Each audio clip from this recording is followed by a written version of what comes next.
एक बार की बात है, दीनदयाल जी अपनी पत्नी सरिता के साथ अपनी रिटायर्ड जिंदगी बहुत हंसी खुशी गुजार रहे थे। उनके 3 बेटे थे। तीनों बेटे अलग अलग शहरों में अपने अपने परिवारों के साथ उनसे अलग रहते थे। दीनदयाल जी ने एक नियम बना रखा था कि सारे त्योहार हम सब मिलजुल कर करेंगे। त्योहारों पर तीनों बेटे सपरिवार उनके पास आते थे। एक सप्ताह कैसे मस्ती में बीत जाता था, किसी को कुछ पता ही नहीं चलता था। एक दिन अचानक सरिता जी को दिल का दौरा पड़ने से उनकी मौत हो गई। एक ही झटके में उनकी सारी खुशियां बिखर सी गईं। उनकी खुशियों को जैसे नजर ही लग गई। तीनों बेटों को जब माँ की मौत का समाचार पता चला तो वह दौड़े आए। उनके सब क्रियाक्रम के बाद सब शाम को एक जगह एकत्रित हो गए।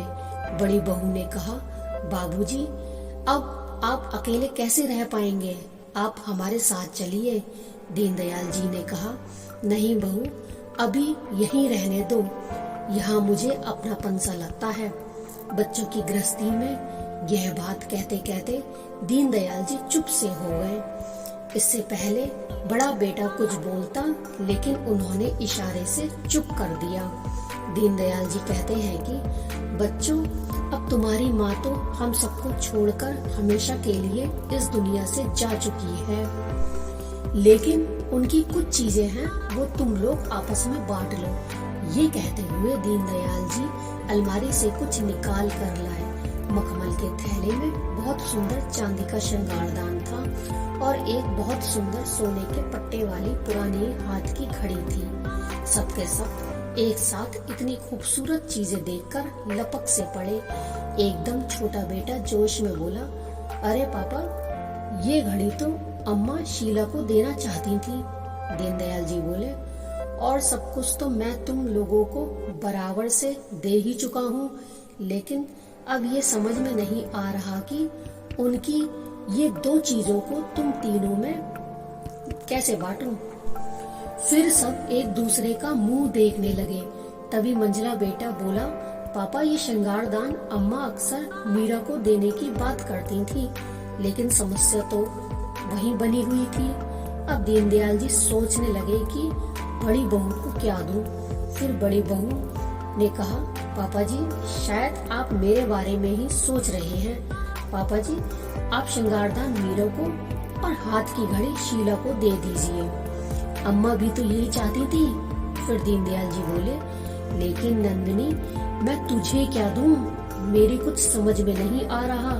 फिर बड़ी बहू नंदिनी बोली, पापा जी, आपके पास एक और अनमोल चीज है और वो अम्मा जी हमेशा से ही मुझे ही देना चाहती थी। बड़ी बहू नंदिनी की ये बात सुनकर सब बड़े हैरान हो गए।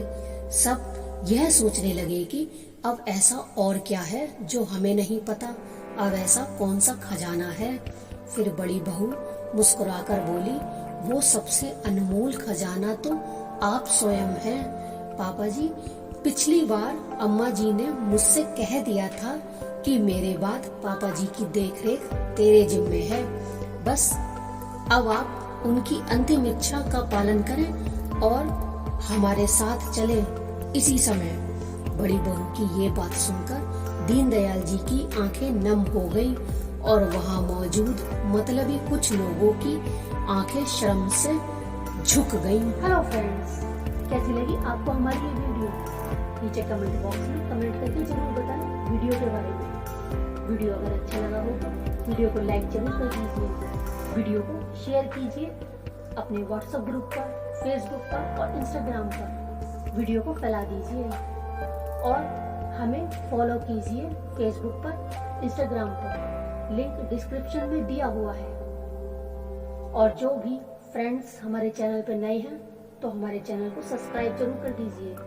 ये लाल वाला बटन दबाकर नोटिफिकेशन बेल को ऑल कर दीजिए, जिससे कि हमारी सारी वीडियो आप तक पहुंचती रहे। सो फ्रेंड्स, अपना कीमती समय देकर हमारा वीडियो देखने के लिए शुक्रिया, धन्यवाद एंड टेक केयर।